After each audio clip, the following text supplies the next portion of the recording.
2014 के चुनाव के बाद लगातार 4 सालों तक ये सरकार जो आई, ये जो मोदी सरकार बनी, भाजपा की सरकार बनी, ये सरकार ही लोगों के जज्बात से खेलकर बनी और चलिए ये सरकार ही लोगों के जज्बात से खेलकर बनी है।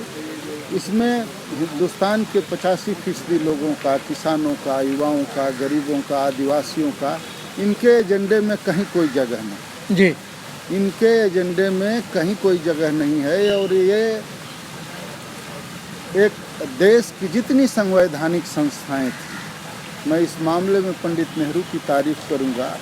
उन्होंने देश की संवैधानिक संस्थाओं को बचाने के लिए हर संभव प्रयास किए और उस प्रयास को, उस विरासत को, जिससे हम एक बेहतरीन लोकतंत्र में जी रहे थे, एक सुंदर देश हिंदुस्तान बाबा साहब के सपनों का भारत, डॉक्टर लोहिया के सपनों का भारत, जो एक हमारी परिकल्पना थी, हमारी आज़ादी के नेताओं का भी और समाजवादी आंदोलन से जुड़े और बहुजन समाज के जो नायक थे, उन सबका एक सपना था कि हिंदुस्तान में एक समृद्ध समाज की स्थापना हो, गरीबी गए बराबरी मिटे, औरत आदमी का फ़र्क मिटे, रोज़गार के अवसर हों, खेत खलिहानों में हरियाली खुशहाली हो।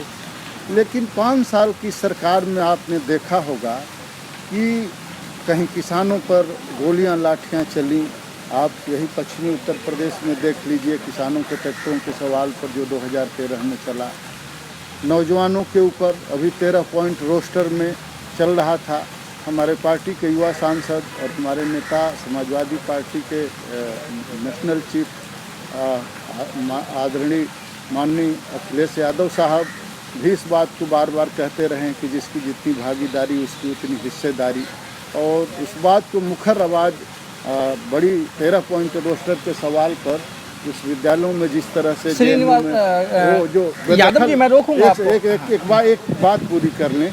जिस मुखर तरीके से उन्होंने विरोध किया, लड़ाई लड़ा, सरकार को मजबूरन अध्यादेश लाना पड़ा। ये हम लोगों की नैतिक जीत है, ये हमारे ईमानदारी। यादव जी, आपने आप बहुत अच्छी बात कही। आप बार बार हिंदुस्तान का शब्द का इस्तेमाल कर रहे हैं, लेकिन संविधान के अंदर हिंदुस्तान नहीं है, भारतवर्ष है। और ये आपके नेता अखिलेश यादव ने भी ये माना कि अभी तक हम अपने आप को हम हिंदू समझते थे। जब से बीजेपी सरकार आई, उन्होंने बीजेपी सरकार की आइडियोलॉजी को देखा और आइडियोलॉजी को पढ़ा, उसके बाद में ये लगा कि हम हिंदू नहीं हैं।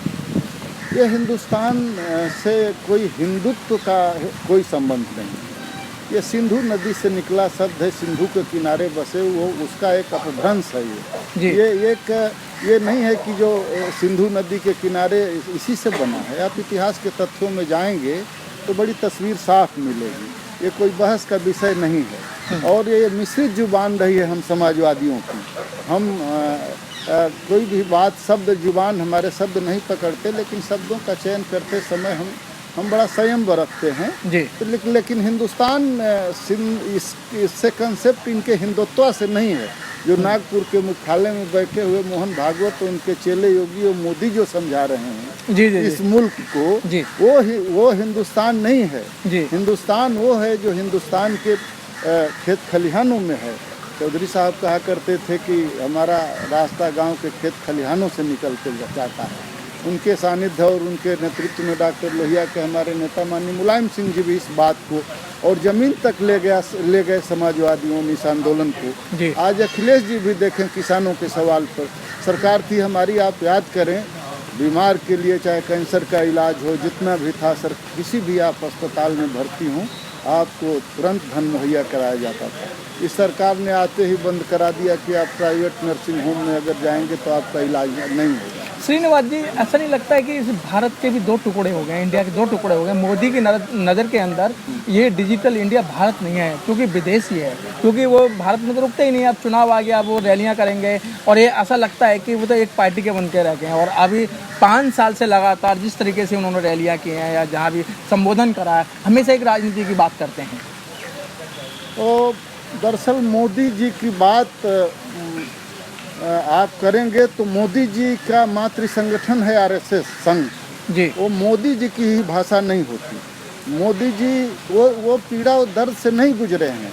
उनको कहाँ पढ़े कहाँ गढ़े, अगर उसके तह में जाएंगे तो आपको कुछ नहीं मिलेगा जी। किसी के बारे में इस तरह से सतही तौर पर। और तो मैं कहता हूँ कि हिंदुस्तान के जितने भी प्रधानमंत्री हुए आज तक, पंडित नेहरू से लेके चंद्रशेखर जी, इंद्र कुमार गुजराल जी, तमाम चौधरी चरण सिंह जी, जो भी प्रधानमंत्री हुए इस मुल्क में, कोई भी प्रधानमंत्री इतना सतही सोच का, और जिसको जनता चोर कहती है, चौकीदार ही चोर जी, जिसके पूरे डिग्निटी पर प्रधानमंत्री का पद बहुत बड़ा होता है जी। प्रधानमंत्री की मर्यादा के विपरीत इनका वाणी और आचरण दोनों है जी। इनका चरित्र और चिंतन दोनों है।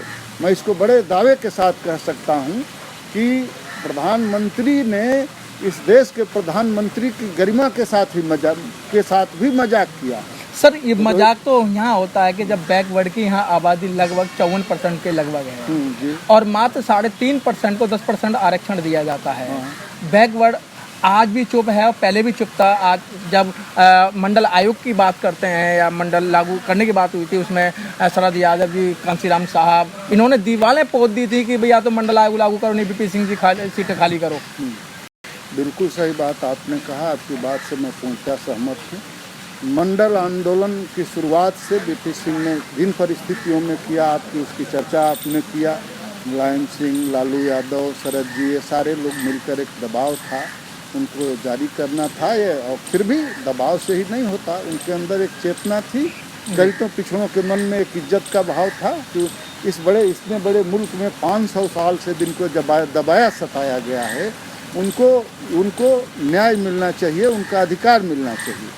और एक और चीज़ आप गौर करिए कि उस दौर में आपने देखा होगा, मंडल के दौर में पपल साहब कि मंडल के दौर में लगा था कि उस लड़ाई तो उभरी जैसे ठहरी हुई झील में कोई कंकड़ मार के लहर पैदा कर दिया, और राजनीतिक चेतना तो आ गई। मंडल तो लागू हुआ, लेकिन सरकार चली गई थी।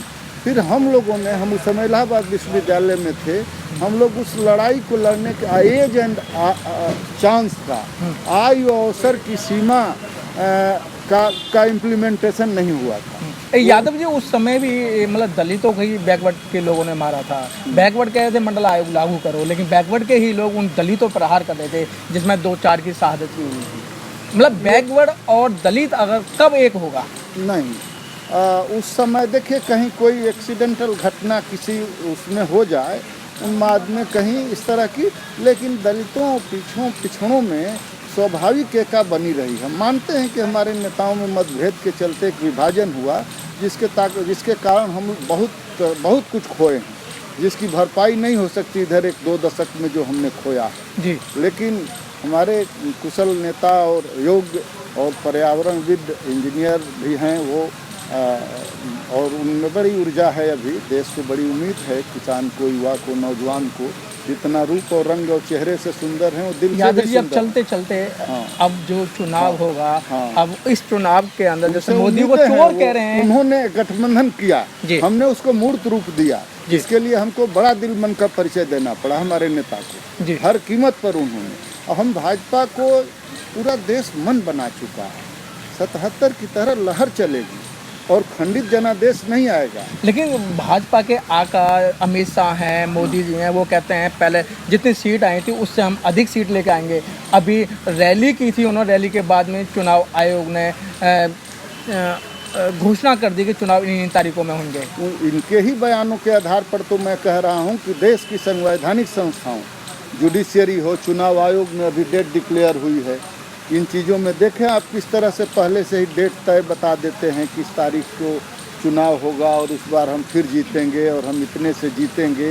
इस तरह की भविष्यवाणियाँ जनता तय कर देगी। इस बार बोरिया बिस्तर बन जाएगा। जिस तरीके से ये भारत को धर्मनिरपेक्ष राज्य बताया जाता है और धर्मनिरपेक्ष राज्य की हम पढ़ते हैं और घोषणा भी होती है, लेकिन जब भी चुनाव ये डिक्लेयर करें उन्हीं दिनों में कि जैसे मुस्लिम समुदाय का ये रमजान वगैरह होते हैं, उस समय इन्होंने डेट रखी है, तो क्या उनके मतलब एक मुस्लिम समुदाय पे क्या असर होगा? वो ये देखिए, ये तो पूरी ही नफरत की बुनियाद पर इनकी सियासत टिकी है जी। ये केवल मजहब की राजनीति करते हैं, विभाजन की राजनीति करते हैं, विनाश की बात सोचते हैं, सकारात्मक पॉजिटिव सोच कभी संघ और भाजपा की रही ही नहीं। जी। कि वो मानते ही नहीं कि ये इनको पता ही नहीं कि ये लोकतंत्र है, हिंदू हो मुसलमान हो।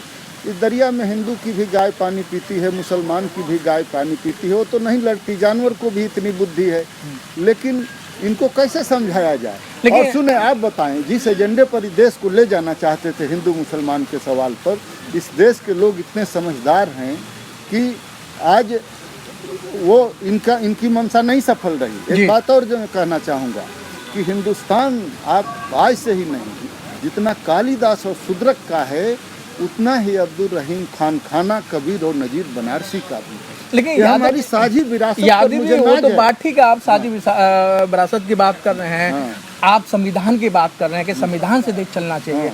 लेकिन आज जो एक लड़ाई है, आपको ऐसा नहीं लगता है कि एक संघ परिवार और अम्बेडकरवाद के बीच में है? बिल्कुल है। लोहिया अम्बेडकर हमारे दोनों नायक नेताओं के बीच है। और आज हम यहाँ बैठकर बात कर रहे हैं, डॉक्टर अम्बेडकर की देन है, ये डॉक्टर लोहिया की देन है जी। उनके विचारों की ताकत नहीं होती, ये संविधान नहीं होता, ये पार्लियामेंट नहीं होती, तो जिसे 5000 साल तक मैंने कहा कि हम गुलामी के दौर में जिए हैं, हमारे पूर्वजों के साथ कितना अन्याय अत्याचार हुआ, पढ़ने का अधिकार, छुआछूत, मानवीय गरिमा। आप अमेरिका जैसे देश को ले लीजिए, उसने 20-25 साल में बराक ओबामा इतना बदलाव हुआ, जिन श्वेतों के साथ वो जो छुआछूत अस्पृश्यता है, जो हम लोग कहीं बैठ के मतलब साथ एक गाड़ी में बैठ नहीं सकते थे, एक होटल में नहीं बैठ, अमानवीय व्यवहार होता था। आज हम आज़ादी के 70 साल बाद भी वहीं खड़े हैं। ये देश सब कहेंगे हम, ये संविधान के अनुसार चलना देश को कहेंगे। ये संविधान और कानून को ध्वस्त करके 5 साल तो पूरी तरह उसकी धज्जियाँ उड़ाई गई हैं। यादव जी, इस तरीके से लोहिया जी ने कहा था कि सड़क सूनी हो जाएंगे तो और ये संसद आवारा हो जाएगा। आपने सड़क भी सूनी नहीं होने दी और संसद तो आवारा हुआ ही, क्योंकि बहुमत नहीं था। उन्होंने जिस तरीके से अपना कार्य किया वो किया ही। तो आगामी योजना क्या रहेगी, मतलब ये सरकार के प्रति? आगे की हम लोगों की योजना रहेगी कि संसद तो सूनी नहीं होने दिया। समाजवादियों में चाहे सड़क सूनी नहीं होने दिया, सड़क भी नहीं, संसद भी नहीं सूनी होने दिया, सड़क भी नहीं सूनी होने दिया। लेकिन नहीं सर, हमारी संख्या कम थी, अंगणित के हिसाब से हम भले कम हों, लेकिन हम ये नहीं माने कि इनको अगर मैंडेट जनादेश दे दिया तो देश ये मोदी का है, ये संघ का है और ये भाजपा का है। ये देश हमारा है, यहाँ के बहुजनों का है, यहाँ के समाजवादियों का है, अम्बेडकरवादियों का है। यहाँ जो भी समझदारी और मोहब्बत से रहना चाहता है, शांति और सुकून से विकास करना चाहता है, अच्छे एक देश को खुशहाली के रास्ते पर ले जाना चाहता है, वो सबका देश है। ये भ्रम है इनको। ये तमाम आए प्रधानमंत्री गए, ये कोई अंतिम व्यक्ति नहीं है इतिहास के। ये फुल स्टॉप इतिहास में कॉलम और फुल स्टॉप होता है, ये इनका काम यहीं से ख़त्म है। जनता से अपील करना चाहता हूँ कि दूसरे देश की जनता होती तो बगावत कर देती। जो भी हुआ है इन 5 सालों में, इस देश के गरीब जनता, किसान, युवा, छात्र, नौजवान खड़े हो जाएं। ये चुनाव लोकतंत्र का महोत्सव है और हमारी दिशा और नज़रिया साफ होना चाहिए कि सरकार को उखाड़ फेंकना है। इस तरह की सरकार के रहते हुए हम 16वीं शताब्दी में चले जाएंगे। सोच के स्तर पर कोई कहता है हनुमान जी दलित हैं, कोई कहता है जिसका मन में 4 बच्चे पैदा करो, जिसको देखो कुछ सब पता नहीं कहाँ से ज्ञान प्राप्त करते हैं, सीधे विज्ञान टेक्नोलॉजी से जिनका कोई लेना देना नहीं, ज्ञान विज्ञान से, रूढ़िवादिता, अंधविश्वास, गणेश जी का सर्जरी करा डिक्लेयर कर देते हैं। हाई कोर्ट के महेश शर्मा जज थे, उन्होंने भी कहा था कि अगर मोर आंसू टपका देता जमीन पर तो मोरने के बच्चा पैदा हो जाता है। तो इसीलिए तो मैं कह रहा हूँ कि जुडिशरी हो, संविधान हो, हमारे जितनी भी लोकतांत्रिक संस्थाएं हैं, कोई व्यक्ति के संदर्भ में नहीं टिप्पणी करूँगा, किसी जज के बारे में टिप्पणी नहीं करूँगा। इस देश में जो 5 सालों में जो माहौल तैयार किया गया, उस गिरावट पर हमको चिंता है। और एक बात जान लीजिए, इस देश की जनता पढ़ी लिखी भले न हो, लेकिन उसके पास गढ़ा बहुत है। किसान अपने अंगूठे की मिट्टी खोद करके बता देता है कि इस साल फसल कैसी तैयार होगी। तो वो इस बार बता दिया है, मन बना लिया है कि इनको नेस्तनाबूद कर देंगे, मिटा देंगे। और जनतंत्र में उसके पास जो अधिकार है वोट का। और एक बात कहूँ, यहाँ कैसे गए, ये बड़े पिछड़े तबके के लोग बड़े भावुक और सीधे स्वभाव के होते हैं और हिंदुस्तान के लोग बदलाव चाह रहे हैं। जो भी भरोसा देने में सफल है कि हम इस दुनिया को बेहतर बनाएंगे, हिंदुस्तान को बेहतर बनाएंगे, उसके साथ बड़ा स्पष्ट यादव जी, ये तो सब लोगों को पता है। बहुत बहुत आपका धन्यवाद।